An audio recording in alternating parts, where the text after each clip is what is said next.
Assalamualaikum warahmatullahi wabarakatuh. Alhamdulillah hari ini saya sedang berada di rumah saya, Rumah Sejarah Indonesia, rumahnya gagasan para pendiri bangsa. Alhamdulillah hari yang sangat penuh bahagia. Saya ditemani oleh sahabat, seorang sejarawan yang sangat keren, produktif dan cukup menginspiratif. Namanya Uda Fikrul Hanif. Assalamualaikum warahmatullahi wabarakatuh. Sehat Uda? Waalaikumsalam warahmatullahi wabarakatuh. Sehat-sehat Ustaz. Alhamdulillah. Nah, beliau ini Uda Fikrul Hanif ini seorang sejarawan yang banyak menulis tokoh-tokoh Minangkabau seperti Khatib Sulaiman, Buya Hamka, lalu kemudian Buya Malik Ahmad, lalu kemudian Rasuna Said, Rohana Kudus, dan tokoh wanita-wanita yang hebat yang tak banyak jarang dijumpa oleh generasi bangsa Indonesia, yaitu adalah salah satunya Rasima Ismail. Ya. Nah, Rasima Ismail ini teman-teman ya adalah bibinya atau etek ya. Eteknya dari Ya, Taufik. eteknya sastrawan Penyair. Indonesia, Bapak Taufik Ismail. Ya. Jadi Rasima Ismail ini adalah seorang adik dari seorang pejuang yang bernama Kiai Haji Abdul Ghaffar Ismail, bapaknya Pak Taufik Ismail. Beliau seorang pelajar di Sumatera Tawalib yang kemudian karena cukup progresif dan revolusioner, lalu kemudian ditangkap oleh Belanda dan dibuang, diasingkan.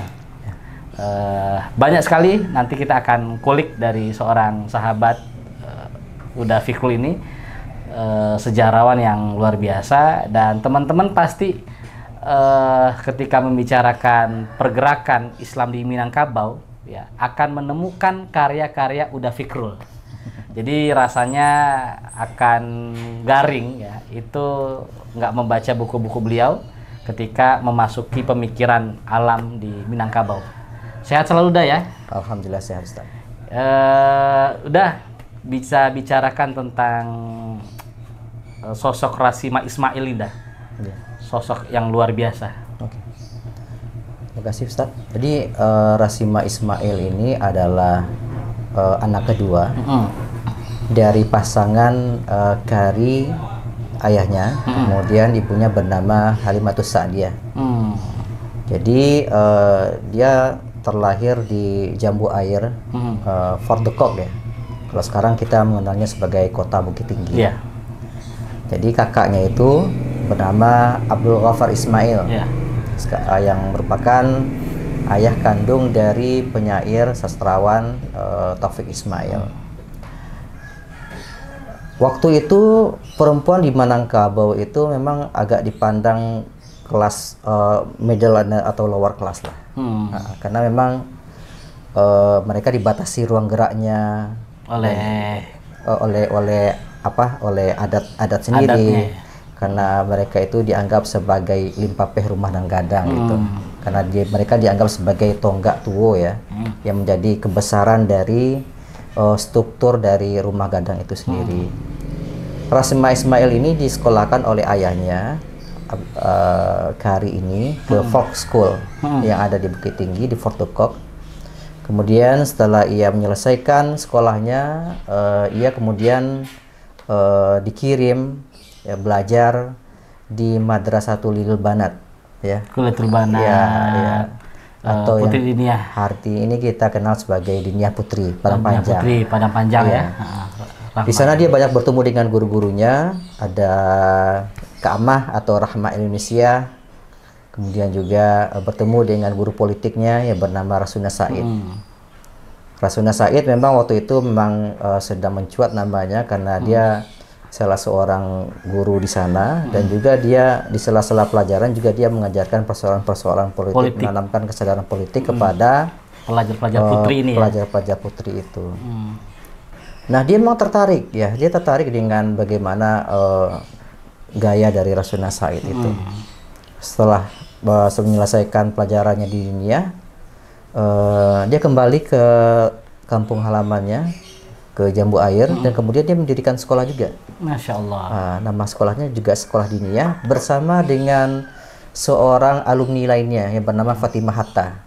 Oh, Fatimah iya Hatta. yang kelak dia ini ya ikut terlibat dalam Betul. pergerakan juga. Benar. Hmm. Nah, sampai akhirnya dari sekolah kecil kemudian akhirnya mereka bisa menampung 400 orang murid.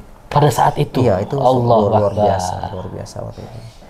Itu di Nah, kampung ya. Itu di kampung. Mendatangkan Iya. murid jumlah 400. Iya. Zaman sekarang susah tuh dah. Ya itu. Dia bisa itu bisa sampai kepada tahap-tahap berikutnya 400 orang jumlah seluruh muridnya. Sampai akhirnya Rasulullah Said mengajak si Rasimah Ismail ini untuk bergabung dengan dia di dunia pergerakan. Ya. Salah satu yang kemudian menjadi mercusuar itu adalah Persatuan Muslimin Indonesia, atau yang diakronimkan itu menjadi PMI awalnya, Ustaz. Kemudian 2 tahun kemudian PMI itu berubah menjadi PERMI.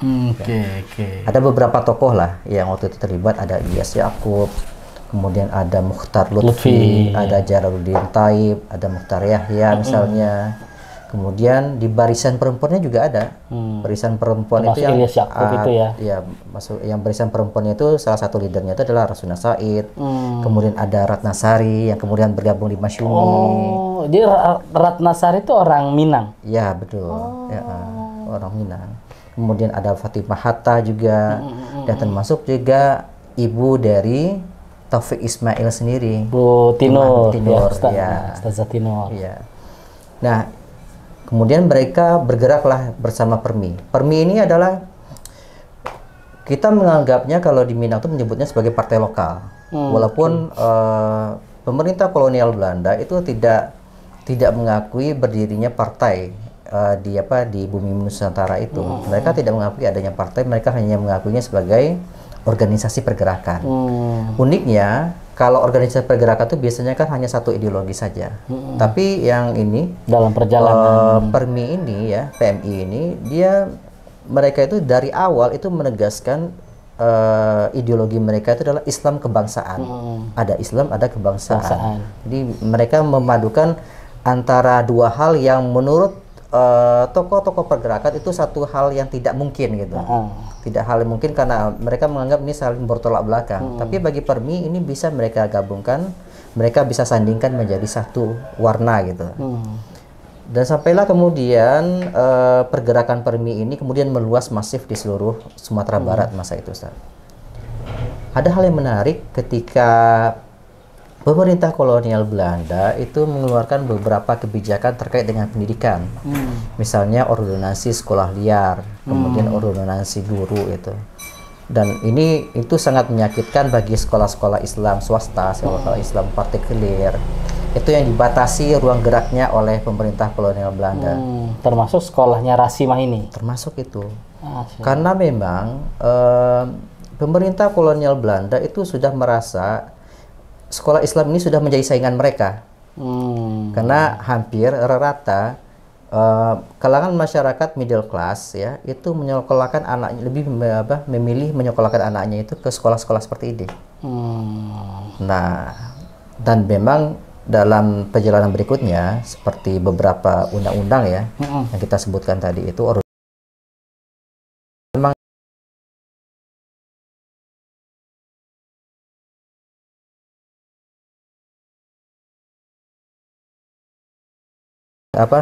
perdebatan keras masa itu, termasuk dari barisan Haji Rasul.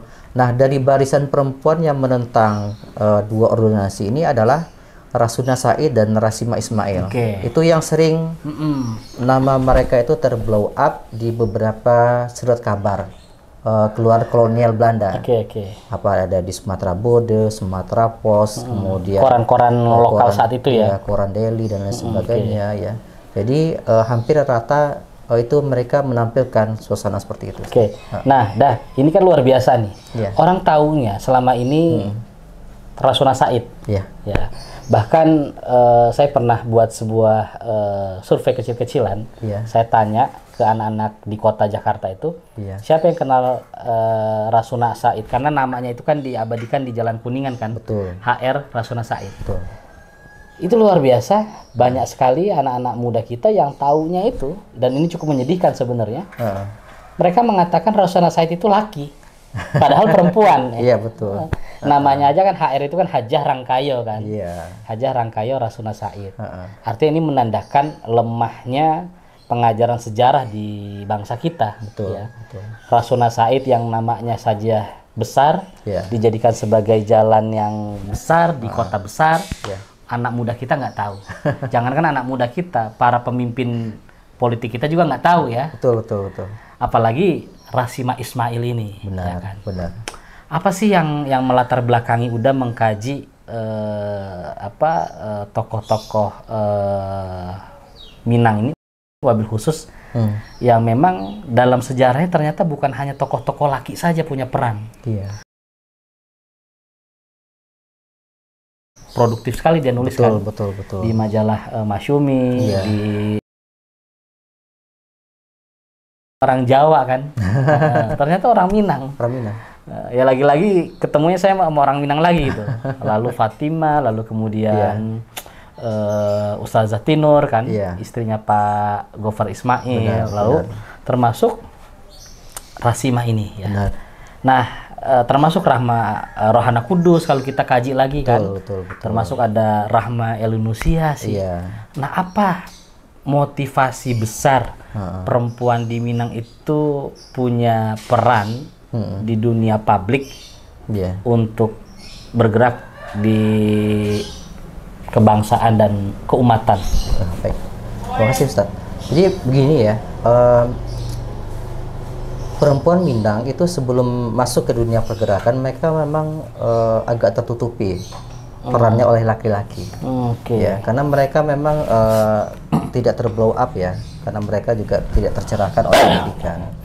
Tapi ketika perempuan-perempuan Minang ini tersentuh dengan dunia pendidikan ya, kemudian mereka juga bertemu dengan tokoh-tokoh pergerakan ya. Di sanalah kemudian motivasi mereka itu terbentuk. Apalagi kalau misalnya mereka mengenal ada sosok guru yang mereka idolakan ya, yang kemudian juga menginspirasi mereka, kemudian mempengaruhi cara berpikir mereka, mereka akan ikut dengan arus seperti itu. Sama dengan waktu itu saya berjumpa pemberitaan mengenai Rasuna Said awalnya untuk keperluan untuk jurnal ya, penulisan jurnal waktu itu. Saya jumpa dengan kasus Rasuna Said ketika ia itu dituduh dengan tuduhan spekdialik ya. Spekdialik itu nada ujaran kebencian kalau sekarang ya. Sama dengan ujaran kebencian. Dan itu memang spekdialik itu memang sejak masa kolonial Belanda itu memang sudah dilegalkan oleh pemerintah itu untuk menghambat orang-orang yang menyuarakan suara kritis ya terhadap kebijakan mereka gitu. Sampai dia dibuang ke Semarang ya. Benar ya. Nah, itu saya tertariknya di sana. Maka waktu kita ketemu menelusuri nama-nama Rasuna Said ini, nama Rasuna Said di beberapa surat kabar di kolonial Belanda, zaman kolonial Belanda, kita jumpa dengan nama Rasima Ismail. Ada sosok disebutkan nama di sana itu. Iya, Rasima Ismail seorang perempuan muda, masih berusia muda, 18 tahun, kemudian bertubuh mungil. Nah, itu kemudian dia dihadapkan di meja pengadilan. Itu. Ini satu kasus yang luar biasa itu. Dia berbicara di nagari Sungai Puar yang waktu itu dihadiri oleh 100 orang. Ya, karena memang permi itu di mana-mana ketika mereka mengadakan oper bar vergadering ya. Kalau kita bahasa Indonesia kan itu sama dengan rapat umum ya Ustaz ya. Rapat umum ya yang dihadiri oleh masyarakat luas. Itu di sana itu bukan hanya dihadiri masyarakat, juga ada Intel ya, ada PID, kemudian ada polisi. Mereka itu termasuk juga asisten demang lah ya. Kalau misalnya ada hal-hal yang nyerempet-nyerempet persoalan politik yang mereka akan catat dan kemudian mereka laporkan ke pengadilan biasanya.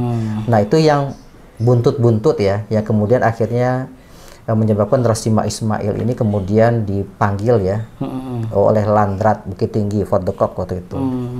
Ya, dia kemudian disidang oleh ketuanya itu. Apa maksud Anda menyatakan bahwa Indonesia ini seperti roti yang disayat-sayat oleh pemerintah kolonial Belanda? Seperti roti dan roti yang disayat-sayat ya. Ya, hampir seperti hari inilah.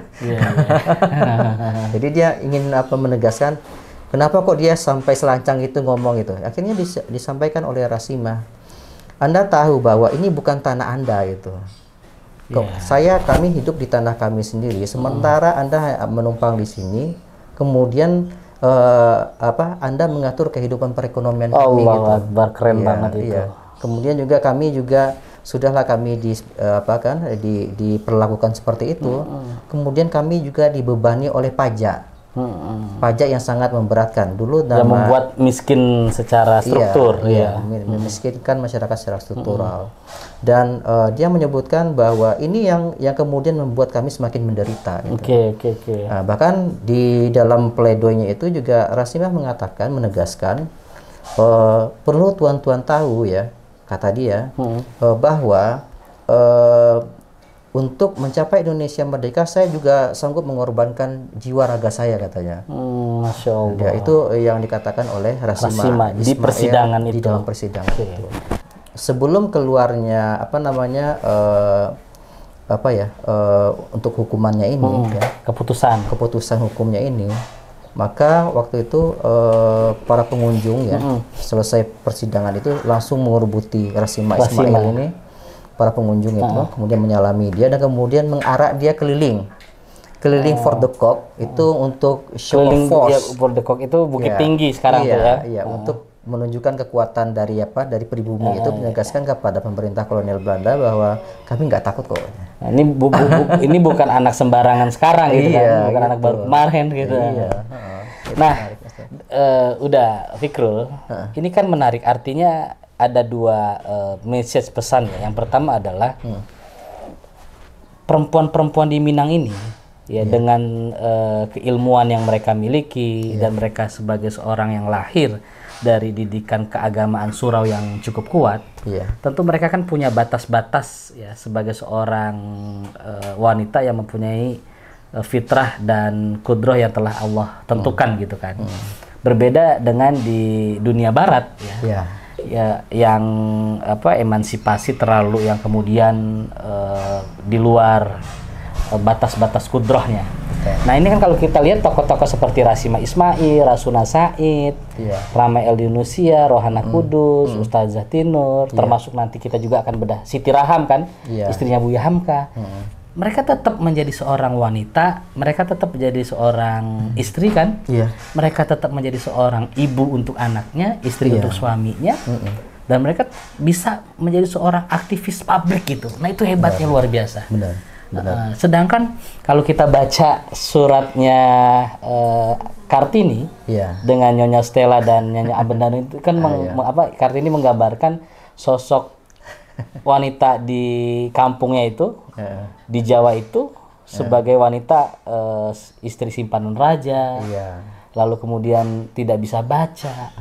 Nah, di saat yang sama itu ada wanita-wanita yang hebat yang dimiliki oleh orang-orang Nusantara kita. Artinya kan yang disampaikan oleh Kartini kan itu satu hal yang tidak ada fakta dan datanya kan, mitos gitu kan. Nah, tentang Rasimah ini kemudian setelah dia diarak gitu, dikenalkan oleh masyarakat itu, setelah itu bagaimana? Jadi Ustadz, waktu itu dia kan disidang di tahun 33 ya. Beberapa bulan kemudian keluarlah keputusan hukumnya. Dia dihukum 9 bulan penjara. 9 bulan penjara.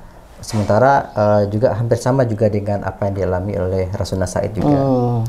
Jadi itu di penjara lalu kemudian dibuang. Kemudian setelah keluarnya fatwa itu ya dari hakim itu, keputusan hakim itu berselang seminggu kemudian itu terjadi demonstrasi besar-besaran menuntut agar keduanya dibebaskan dari hukuman penjara itu tadi. Keduanya itu Rasimah Ismail dan Rasuna Said. Jadi satu paket nih ya. Benar. Tapi waktu itu memang mereka nggak dikenai hukuman kurungan ya. Maksudnya itu sebelum mereka dikirim ke Semarang gitu. Ya sampai akhirnya kemudian mereka memang diputuskan untuk dipenjara di Semarang. Mereka diberangkatkan menuju ke Emmahaven yang sekarang kita kenal sebagai pelabuhan Teluk Bayur ya. Teluk Bayur. Iya. Keduanya itu kemudian naik ke atas geladak kapal dan itu hampir seluruh orang yang melepas kepergian mereka itu menyanyikan lagu Indonesia Raya. Lagu Indonesia Raya. Oke. Itu jadi, teks lagunya apa bisa? Waktu itu memang kita nggak tahu, cuman di kalau itu salah lagu Permi ya? Iya. Tapi waktu itu yang kita temukan di dalam surat kabar kolonial Belanda itu disebutkan memang menyanyikan lagu Indonesia Raya. Tahun 33 itu. Iya, tahun 33 itu. Akhirnya mereka berlabuhlah di Tanjung Priok dan kemudian menjalani hukumannya di Semarang, Ustaz. Nah, ini kan luar biasa, artinya yang diperjuangkan oleh Rasima ini bukan hanya sebatas kampung halamannya. Betul. Yang dia perjuangkan bukan hanya teritorial Maninjau, Bukit Tinggi, iya, tapi Indonesia secara keseluruhan, iya, betul. Indonesia secara luas. Nah, apalagi di usia yang masih sangat relatif muda loh. Benar. 18 tahun dah. Iya. Artinya kan sebelum 18 tahun dia sudah punya marotibul ulum gitu. Panjangan ilmu yang dia lalui dengan waktu yang begitu panjang. Benar. Nah, belasan tahun saya kira iya. Waktu proses dia menjadi matang gitu. Betul. Nah, peran guru itu sejauh mana yang membentuk Rasima Ismail itu menjadi sebuah tokoh yang sangat hebat di usia yang sangat belia itu? Oke. Kalau kita melihat ada beberapa motif, Ustaz ya. Ada beberapa contoh kasus yang bisa kita ambil ya. Pergaulan antara Rasimah dengan Rasuna Said atau Rasuna Said nanti dengan gurunya lagi ya, yang bernama Udin Rahmani misalnya. Nah, ini menarik kasusnya itu. Jadi memang ketika guru itu memang bisa mengayomi muridnya dan kemudian bisa memberikan contoh ya, teladan. Dan murid itu sebenarnya dia akan meniru apa yang dilakukan oleh gurunya. Kalau kita melihat kasus-kasus seperti itu. Kasus dari Rasuna Said malah lebih menarik lagi gitu. Ada seorang laki-laki yang bernama Udin Rahmani ya, orang kampungnya Rasuna Said yang kemudian mengubah image dari Rasuna Said ini karena dia dulu orang Maninjau ini ya. Iya, orang Maninjau. Karena Rasuna Said waktu itu dia sudah putus asa, putus asa dengan apa yang dialaminya di peristiwa Silungkang tahun 1927 ya. Dia akhirnya memutuskan pulang ke Maninjau. Akhirnya dia berjumpa dengan lelaki yang waktu itu memimpin Sarekat Islam di Maninjau, yang bernama Udin Rahmani.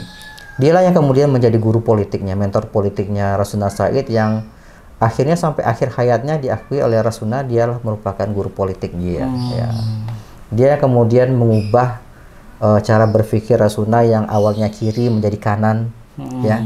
Waktu itu Rasuna Said yang belum menjadi seorang orator ulung, di tangannya Udin Rahmani inilah dia menjadi orator ulung. Dia menjadi singa podium, ya. Bahkan disebut singa betina dari Maninjau ya. Betina dari Maninjau, dan dia mempunyai pengetahuan yang luas. Jadi memang selama dia dimentori oleh Udin Rahmani, pengetahuannya tentang Islam dan pergerakan itu semakin meningkat, makin luas, Ustaz. Dan itulah ketika ia diajak oleh Ilyas Yakub ya untuk mendirikan Persatuan Muslimin Indonesia itu udah klop banget lah gitu. Jadi saya melihat hubungan antara guru dan murid di masa pergerakan itu luar biasa lah. Artinya menjadi satu keniscayaan. Ya. Orang tidak akan menjadi sebuah kader yang tangguh kalau dia tidak punya mentor di situ ya. Sama dengan ketika kita bicara tentang Tuanku Mudo Abdul Hamid Hakim, itu nggak lepas dari peran dari seorang Haji Rasul gitu. Oke. Nah, pemirsa, menarik sekali apa yang disampaikan oleh Uda Fikrul tadi tentang tokoh-tokoh wanita hebat. Salah satunya adalah Rasima Ismail, eteknya, bibinya, sastrawan, Bapak Taufik Ismail. Insyaallah mudah-mudahan ini menjadi inspirasi untuk kita semua, dan ini menjadi pegangan, role model dan roadmap bahwasanya banyak tokoh-tokoh perempuan yang sangat hebat yang dimiliki oleh Indonesia. Oleh karena itu, teman-teman wanita-wanita yang tangguh di Indonesia hari ini, pelajari tokoh-tokoh yang hebat, yang tangguh seperti Rasuna Said, Rasima Ismail, Siti Raham, lalu kemudian Rahma Elunusia, Rohana Kudus, ya. dan sebagainya, yang ini akan menjadi pijakan untuk kita membangun peradaban Islam di Negara Kesatuan Republik Indonesia. Makasih semuanya. Assalamualaikum warahmatullahi wabarakatuh. Waalaikumsalam.